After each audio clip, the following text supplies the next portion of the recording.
Okay, let's talk about it. We're not just talking about any old gratitude study. We are talking about that viral post. You know exactly the one I'm talking about. The one shared by your aunt, that one friend from college who's really into wellness now, and probably your dentist.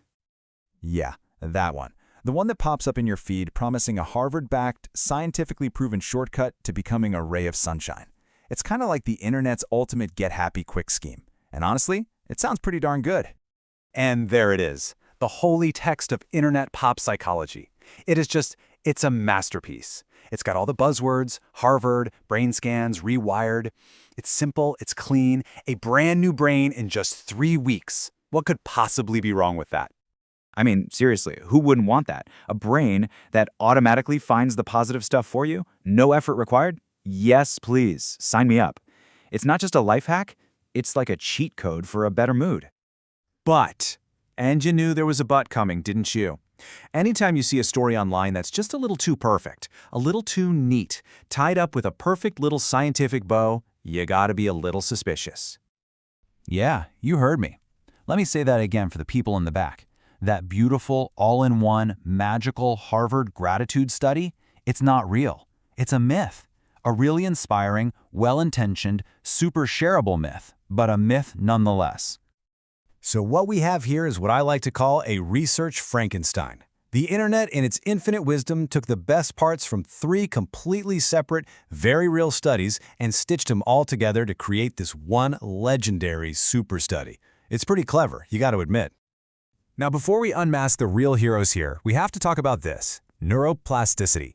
It's a fancy word, but the idea is simple. Your brain isn't set in stone. It's more like silly putty.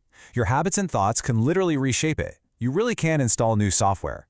So the viral post got the details wrong, but it was dead right about this core idea. You can change your brain. All right, so if the Frankenstein monster is a myth, who were the real doctors who created all the parts? Let's meet the actual gratitude all-stars, the scientists whose brilliant work got chopped up and remixed into an internet legend. First up, we've got Shawn Achor. He's a positive psychology researcher. And yep, he was at Harvard, so that's where that detail came from. And he's the guy who gave us that magic number. Acor's method was simple. He had people write down 3 new things every day. That new part is key.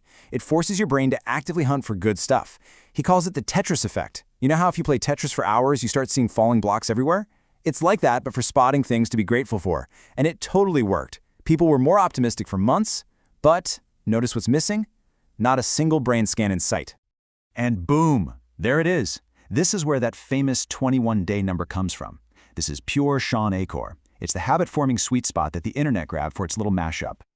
Okay, on to our next all-star team. This is where the whole Group A versus Group B part of the story comes from. Let's meet Robert Emmons and Michael McCullough. So these guys were all about the comparison.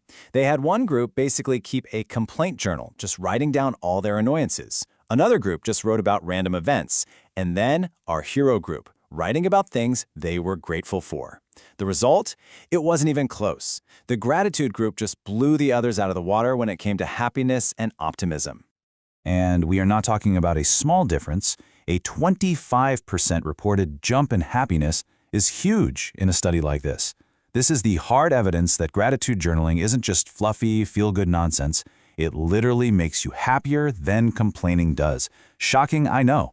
But what about the best part, the cherry on top, the thing that makes the whole story feel so official, the brain scans? For that, we turn to our final all-star, a research team led by Yoon-Seong Won. Yes, this is it. This is the sci-fi part of the story, the piece that gives the myth that we can literally see your brain changing credibility. This is where we get the juicy, hard neuroscience proof.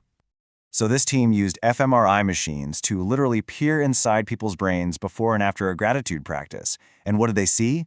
They saw a literal glow up in the medial prefrontal cortex.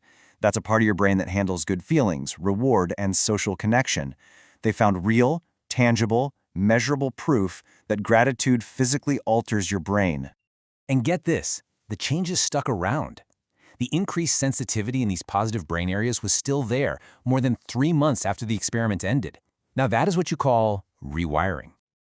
Okay, so we've busted the myth, we've met the real scientists, and we've seen the actual evidence.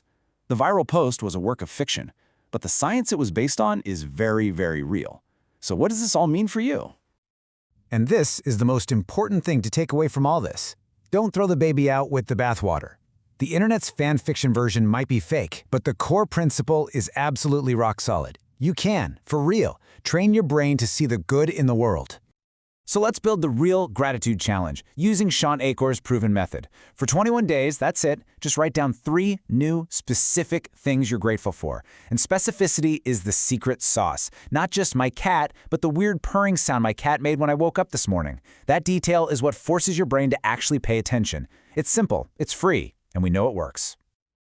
So, while the internet's perfect little story was maybe a bit too good to be true, the opportunity it points to is completely real. You've got the science, you have the instructions. The only question left is, what 3 specific things are you going to start with?